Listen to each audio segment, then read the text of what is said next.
Welcome to the Laurent Collective podcast, where we go deeper than just surface talk. Each week, we'll explore everything from family, business, creativity, culture, and faith. To make sure not to miss an episode, be sure to subscribe and hop on to Instagram at Laurent Collective to chat with us about this episode.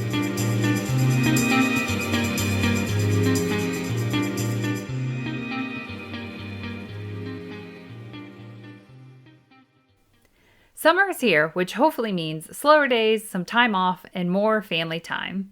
With this in mind, we're doing a summer series of shorter podcasts with some quick thoughts to encourage you. We hope these are fun for you to listen to while you enjoy your summer. We're talking about reading. One of my favorite topics. So if you could see me right now, I'm smiling very big. Of course. We have a culture of reading in our house, and we often will post, because we're always looking for new books to read. Yes. So we will post on Instagram, books we're currently reading or asking for your suggestions. And then inevitably comes like, how do you get your kids to read? Like, I don't understand, or that kind of thing, or because mine won't read. And so, we thought we would just share a couple of things that have been helpful for us. These are probably not solutions for everybody, but each of our kids is very different. So we have had to try different things. Yeah, that's really true. Because their interest in reading and diving into a book has been vastly different. With reading for us, for me, it's always been something that I do that as just a thing that refreshes me. I love diving into story. I love how it opens up the world to me more, that kind of thing. I read both fiction and nonfiction. There's some stuff that bores. I don't love science fiction, actually, so that's not something I actually read, which is then funny enough is that's what I like to read. Pat reads. But sometimes I will read it occasionally if I'm curious. But so the first thing that we would say is that we are reading in front of them. Yeah. Goodness, from the minute they were born, I would often breastfeed and read a book at the same time because one of our kids took a really long time to eat. So, from the beginning, we just have read and they've seen that. And I think that has been huge because often they'll just see that we do just sit someplace in the house with a book. And that's okay. And the technology's turned off or that kind of thing. Yeah. For them to actually see it, I think, and modeled is really good. What would you say? Because you're not as much of a reader as I am. And so I know some people listening may not consider themselves a reader. And so how do they then because you've found some things that have been helpful. Yeah. I think the biggest thing for me is finding books that I love or that's the thing that continues to, I don't know, get me back to reading. I will. I'm not a huge reader. I'm not, like Maya, who reads 60 to 70 books a year and just is there are people that read more. No, I know, but you're just it just feels like you constantly have a book with you at all times. And I'm not like that. And that's just not how I probably grew up, although, your my mom would not agree with that. No, my mom, I think every summer we would have reading book challenges and things like that I totally remember.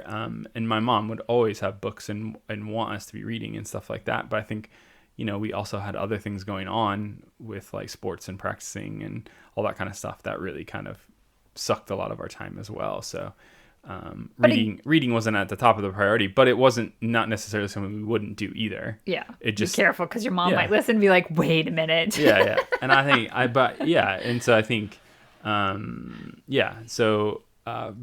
for me, I think the biggest thing that has really drawn me back into reading as I've gotten older is finding those types of stories that really, grab me and pull me in, and I want to continue to read and also finding authors that I really enjoy. There's certain authors that I'm going to gravitate towards more than others, based on their writing styles and all that kind of stuff. And so that's just been really helpful, I think, as I've gotten older to just really identify those things and be okay if I get a book from the library or something or from a friend or whatever, and I'm like, 80 to 100 pages in, and it's just not really going and jiving with me, and it's okay to just put it down. Yeah. I think for me, I've always felt like, well, if I'm going to start reading a book, I'm going to finish it. But I've also, I think maybe even one of your friends, Maya, had said something about like, they don't, if they're 100 pages in and they don't really get it and they're not really into it, then they just put it down because they want to get onto another book. So exactly. So I've really kind of adopted that a little bit. Well, and I think that's key. I think if you are somebody that like, oh, I don't love reading and stuff like that, often it's just because I think there's two things at play. You haven't found the genre that you like or type of books that you like, or that you might be embarrassed about the type of books that you like. Yeah, that's true. I think often there's a couple of our friends that we have that are big readers, one in particular, and like he and I will go back and forth and talk about books and stuff like that. And Pat has given a go to some of those books and he's like, I don't get it. I don't like this. And then what that causes you to do is you read really, really slow if you don't like it. Yep. And you don't get into it. And then it makes you not want to read because you don't enjoy what you're reading. And I kind of fall off the wagon and I'm just like, then I don't really pick up a book for a while. Yeah. Because of that. And I think the big thing is like we're ingrained in school. Like when you're doing schooling and stuff like that, you have to read certain things or you're supposed to. Pat read the Cliff Notes, but that's okay. Hey. Don't give away my secrets. Sorry. But in that, I think that unfortunately then ingrains in you, like you have to push through the book if you don't like it and stuff like that. Now, I am not the best at this because sometimes I'm like, I want to understand why everyone's talking about this book and I'm curious. I've also learned recently, I've read some pretty rubbish books because I've gotten off of like a poll of the top whatever books on these topics or things like that. And then in the book, I don't understand. I don't get that whatsoever. Yeah. Why is that a big thing? Exactly. Yeah. I shouldn't have wasted my time on that, but whatever. We learn from that. So I think that's key. Like finding something you like, and don't be embarrassed if it is science fiction or something like that. Hey, or, I have a ton of friends that love reading YA, like young adult books too. Yeah. I love reading those books. There's nothing wrong as an adult of reading those books. I've been reading like some series that are more around Jude's age, around 10-year-old, like I guess... That's kind of young. It's not young adult. It's like that. 10 to 12. I don't know what that's called. There's a category that's like right before it gets to young adult. And I've read some of those books with Jude recently, and I've really enjoyed it. And I don't care that they're not my age range, Yeah. So there's actually some really good ones. There are some really good ones for that age. Yeah. There's some really bad ones too, but there's some really good ones. Yeah. And there's nothing wrong with, especially if you're reading something that your kids are reading too. It like opens up conversation. Well, that's a great segue into. It is a good segue. So the first thing is like find something you love to read and read in front of your kids. And even if it's even if it's magazines or something like that to get you back into reading, I think and I know I have a friend that always is like, oh, I don't love to read because I am a slow reader. And I do get that. That's for some people is more difficult to read than others. Even listening to audiobooks, I would suggest too, like, and then saying to you, if your kids are around, saying like, oh, I'm listening to a book right now. You've listened to some of the Harry Potter ones and they're like awesome. Like some of the people that narrate the books. It changes the experience in some ways as well, which is really fun. I would, again, that's something that I really enjoy actually is listening to books, especially while I'm like creating and stuff like that. Like it's really fun to listen to that and kind of get lost in the story as you're drawing or creating or whatever that that I've been doing and stuff like that. So that's another way that I've really gotten back into reading is listening. Yes, exactly. I think that's a great way to get back in it. So we do that so the kids see it. And then just like us as adults, the only way that you get your kids to read is for them to like what they're reading. And so that has varied so much from our children. With Zane, there is, he'll actually read pretty much anything. However, there are still things, goes through spells. He is really good at like, if he'll pick up a book and he's like, meh, I don't like it. And that kind of thing. And then he just won't even go and he'll pick up, something else. It's hard because sometimes it's really hard to know what they are going to like. I do feel like it's easy once you find like an author or something. Generally those authors for like young adult kids and stuff like that. Yeah. If it's not their only book, they generally have more books and they generally write in the same style. Yeah. And so if you find that, then they enjoy that. And it's introduced, I think sometimes I feel that like, because I want to introduce them to like the classics I loved growing up and stuff like that. And to be honest, there's a lot of times where they're like, I don't like this, Mom. That's Yeah. okay. It's okay. It's okay. I don't take it personally. Well, sometimes I do, but so I think that is one thing, is like finding the things that are interested, and it changes over time. So, Jude, for a while, it was like anything that had like, well, it still kind of is this, but any like creatures and stuff like that, that more take on more of like, stories aligned with that, Yeah, or monsters or creatures yeah. and that kind of thing. And for him, that was like really, what he loves. Mm-hmm. And then for Zane, like he just has picked up certain books. He loves anything. I mean, he read through those horrible history things 1,000 times. Yeah. Where Jude doesn't love the horrible histories. He says they're gory and that he doesn't like them. So that's just funny. Like, I mean, two kids that are Well, and I think Zane too is a little bit more into history and wanting to understand how things work. And Exactly. so those books told history in a funny way and in a unique way that really drew him in. Yeah, So and where it just- Jude is his imagination is just like so far. Yeah, not that he Zane wants- doesn't have that too, but Jude's is just a bit different. So he doesn't want to read something that's like, oh, that could happen in the real world. So if you can, Well, yeah, no, he doesn't want to read those stories about the real world. No, he no. wants to read about stories that are made up. And, exactly.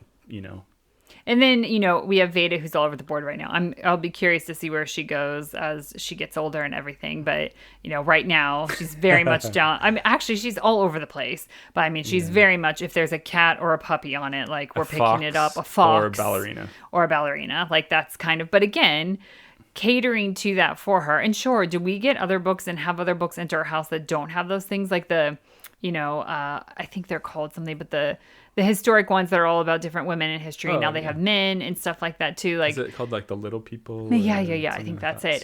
series? We still have those and that kind of stuff. So we don't just get all the things, because she does like those books too. But if it were the library and things like that, and that's what she picks up, fine. Like if that gets her reading and stuff, that's fine. Whatever they're interested in kind of thing. So that's definitely figure out what your kids are interested in. It does take time. It takes testing some things out.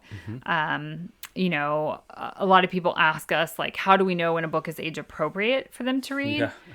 I don't have an answer for that. I wish I did. Oftentimes there are some things that like we have read it first and then we determine. So we do let our kids read Harry Potter. There's all kinds of debate on that, but I mean, we think they're brilliant Yeah, books and we love love them.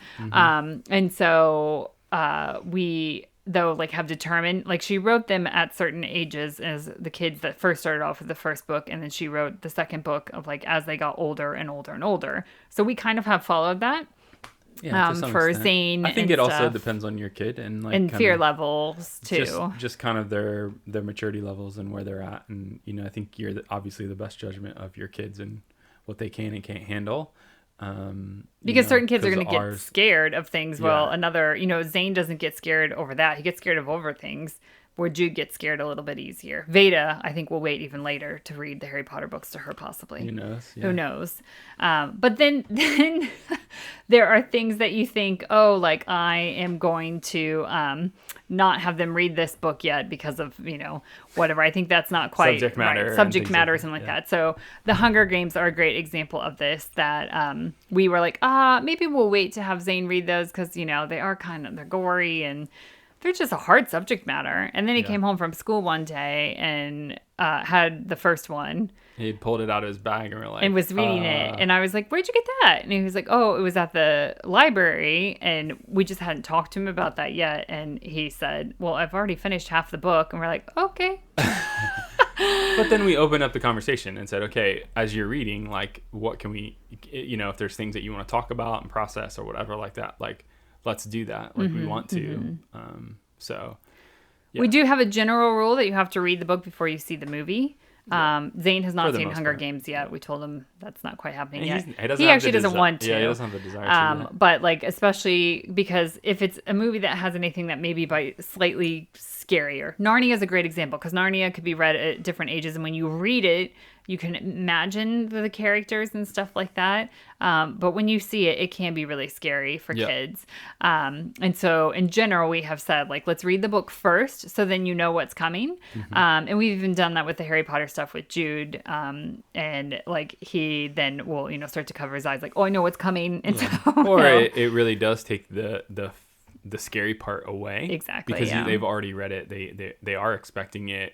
They might have had a certain thing in their mind, and so in the movie it might not be as scary anymore and things like that. So, and I think so that is, find stuff that they're interested in. But then something else we do is we read out loud to our kids. I know everyone's like, oh my gosh, I've heard this 1,000 times that I should be doing this with my kids. But it really has been huge for us. We have read out loud since they were babies. And we continue to do so even at their ages, like even the 2 older boys. And really like we'll pick a book, for instance, like I remember we read, it's called Monster Calls. Jude wanted it. We actually haven't seen the movie still, but Jude wanted to see it so bad because he saw a trailer for the movie, and it's like, a tree monster-ish thing. And I said, well, let's read it first. And actually, it was really good to read that because it has material in it. Like, it's about a mom who has cancer and stuff. And, well, that's not giving it away. Spoiler alert. I'm not giving it away. I'm not going to say anything else about it. You can see that clearly. I think that's on the back cover. Yeah. So I think, going back to how do you know if it's age appropriate? First of all, you can often Google it to find out what the content is. Yeah, that's true. There is a website that's not coming to me, Common Sense or something like that. Maybe that's probably not right. That might be for movies. There's something that has it for books too, that you can see what the subject matter is. For instance, like if you don't think your kids are ready to have, maybe it's too scary or whatever it may be. That it will give you information on what that is and everything like that. So I think that's good. Google it. Ask people who have either read it or the kids have read it. Often bookstores, if you're in an actual local bookstore, sometimes they can give you feedback on that. And again, know what level your kid's at with those things. Yeah. But then reading out loud to them too is great. And so there's certain books like when Jude was a little bit littler and he felt like he wasn't ready to read Harry Potter like himself, even though we were like, you totally could, but he was intimidated by the book size, which I totally understand. Yeah. And so we were like, fine, we'll start reading out loud. Funny enough, when we start reading out loud though, and then, at bedtime we say, okay, it's bedtime. Can I have the book? I want to read some of the rest of it. Yeah. Almost always happens. And so, that is, reading out loud has been huge. Yeah, I think that has been, and it creates a fun conversation and experience with our kids as we read, some of those more well-known books. In a lot of ways, we were excited after we read them, we just absolutely fell in love with them. And now we're reading those books with our kids, and no matter how old they are. I mean, Zane still enjoys listening. Mm-hmm. He pretends like he doesn't, but then he kind of sits and drawls and is listening. And I think, it's more like just a fun family experience. Again, it's almost, it reminds me a little bit of like, when you see movies or footage of families that used to sit around the radio and listen to like radio shows and hearing people tell stories. Let's go even further back. They used to sit around the fire and someone would read a book to everybody. But I think there's just something fun about sitting around together as a family and reading a story together and being able to experience that together and how those experiences of listening can be so vastly different, even between all the people sitting in that in our family sitting together. But I just think that's been a really huge thing, I think, to cultivate reading in our house is reading out loud together. And encourage too, if you have multiple children and one is the reading level that they can read out loud to a sibling who's younger, that has been huge too. Because often Veda will say, oh, can Jude read to me? And the boys really do love reading to her. Yeah. And Zane used to do the same for Jude. Yep. And so there's something about that too that is the cool thing in their relationship as well, especially if it's books that they remember reading when they were younger, like the board books or whatever it may be, or stories are like, oh, I loved this when I was little, or that kind of thing. That's just, I love seeing that. And then as you say, like, hey, actually, Zane, would you read tonight to Veda, or that kind of thing? It's really cool for their relationship too. Yeah. I think it's just relationship building. I think it's amazing to be able to do that. And I think, for us, we I think often some people are like, oh, I just don't have the means to like buy books and books and books for the kids. And while books is one of the things we do spend our money on and stuff, we also have to Yeah, be, I mean, I we could spend a whole lot on don't. it. We don't really buy And that many so books. libraries are great. Borrowing books from friends are another thing. Our kids swap books with other friends all the time. It's more keeping track of like, where has your book gone when they want to read it again or that kind of thing. But swapping books with people, secondhand sales, secondhand like bookstores, things like that. You can find amazing stuff there. It doesn't, especially when you're getting it for a kid, it does not matter what the book looks like or the shape that it is in. Yeah. So I think that's something as well to keep in mind and stuff. And then like the last little tidbit would be just bring books with you when you're places. You know, like and this looks different depending where you live and stuff like that and what type of things you are doing. But for us, and again, everyone comes to their own conclusions on things. But for us, like if we're going out to dinner with friends or something and the kids are coming along, we either have a rule, you bring your book or you bring your drawing stuff if you feel like you're going to get bored and the adults are talking. Yep. And then because we live in a city and we do a lot of, commuting on public transport or stuff like that, depending, I can't read when I'm in a moving vehicle. It makes me nauseous, unfortunately. Yeah. But we just bring like, for instance, we were out this morning doing something and I'm looking at our bed and like books are on the bed and sketch pads are on the bed from the kids having those things of knowing like there was going to be some waiting in what we were doing and like having just a book on them. And then them seeing us do that too, I think has been big because they're like, oh, I see mommy reading on the tube, but while we are going someplace, Yeah. I could probably do that kind of thing. And so that's just, I know I don't Or even tell. like sitting in the park or whatever. Yeah. Like, I mean, instead of just sitting on our phones or Yeah, other exactly. devices, so. Yeah, that they see that kind of thing, I think is really important to them. And some kids are more difficult than others of getting them to a place. Jude was actually more difficult. He kind of was like he was reading a certain kind of book all the time, which really wasn't a big deal. We were trying to push him to the next level of his reading. And it took us a long time to find something he was interested in. And what it took was us reading out loud to him. Yeah. And then he was like, oh, actually, I think I would like to read that book and that kind of thing. So that was I think huge. also too, like, don't be afraid of like comics or True, yes. things like that with your kids. Our kids have really dug into things like Calvin and Hobbes. What's and the other one? Garfield Tintin. and Tintin and I think even Zane had like a Teenage Mutant Ninja Turtles comic book that he had for Yeah, a he while did. and stuff like that. Don't be afraid of that stuff. Like, again, that's still I mean, reading. they even make the Bible and comic book stuff I mean, now. we have. Action. And I think it's just, don't be afraid of that stuff. Like, that's still, they're still reading. They're still like entering into a storyline and doing that. So don't be afraid of those as well. I think also one of the things that as Maya's been talking, our kids go through seasons and they're really stuck in a set of books. Like Diary of a all Wimpy Kid. the time. And I think, in that season, we get really frustrated. Like, come on, just read something different, all that kind of stuff. But I think, again, seeing where Zane is at right now and seeing the things that he's reading and where he's at.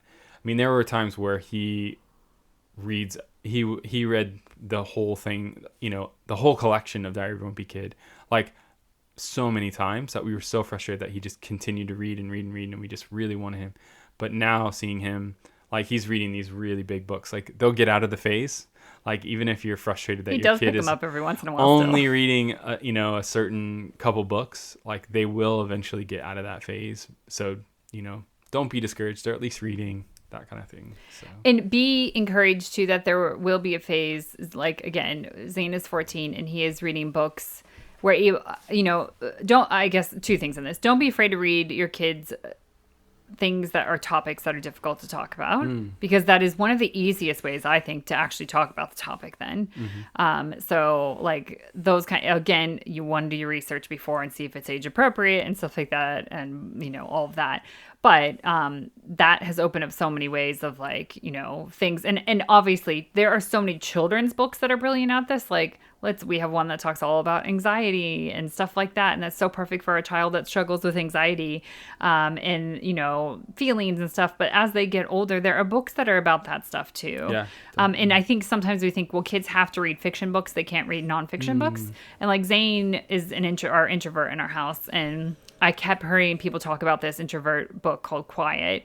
And I was like, do you want to read it? He's like, actually, I would really love to read it. And he read it twice and talks about it a lot and like has picked up tips from it. There's another one that he has read from a I think he was an American football player, and it's just like it's directed towards teens, and it's all about like, you know, how to step it up and like be part of your life and like all those kind of things. And like he read it, and then literally the next day he was doing chores, and we were like, oh, what is going on here? No, how's that lasted? It's called Straight Up by Trent Shelton. And he was like, actually, he really inspired me of like, I am a young adult now and stuff. And we were like, I'm going to go research more books. Yeah. Now, it didn't, I mean, Hasn't always lasted, but that's okay. Yeah. So those kind of things, but also like Zane is now reading things about, you know, like racial justice and things like that, and starting to read some of that stuff as well. And then we read that too. We may not read it at the same time as him, but then that has opened up conversations. He is starting to get to the age where he's asking to read like, what was the one? Oh, Underground Railroad. He was like, I'm interested in reading that. I was like, ooh, that's got a lot of violence in it. Yeah. And it's really hard, but he's also read The Hunger Games. And so, I mean, I guess it's okay. So, I mean, again, this is where you have to determine where your child is and that kind of stuff.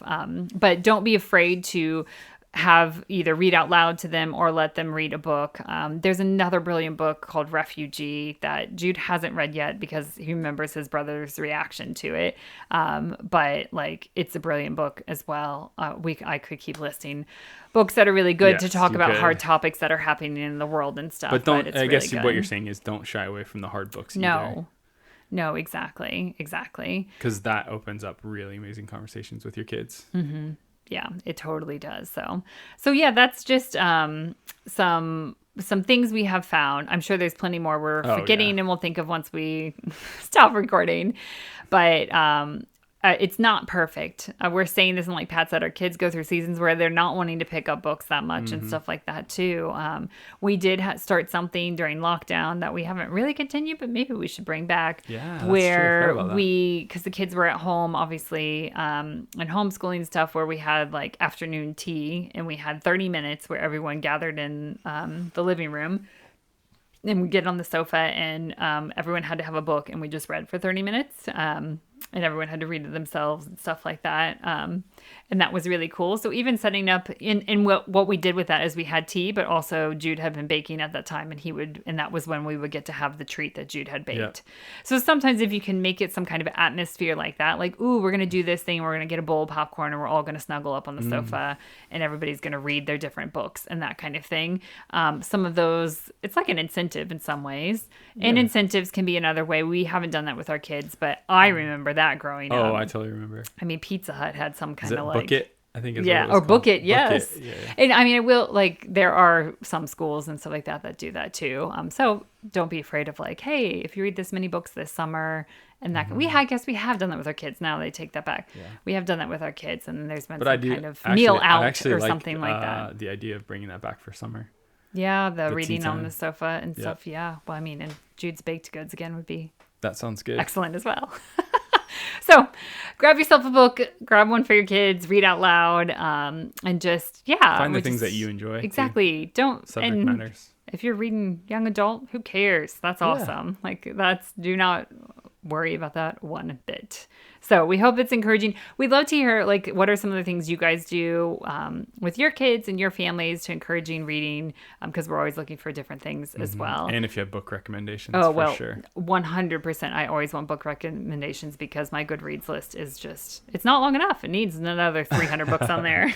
So yes, definitely let us know any recommendations you have.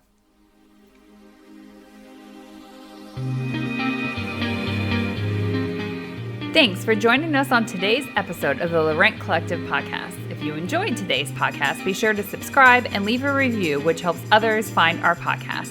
Continue the conversation with us over on Instagram at Laurent Collective.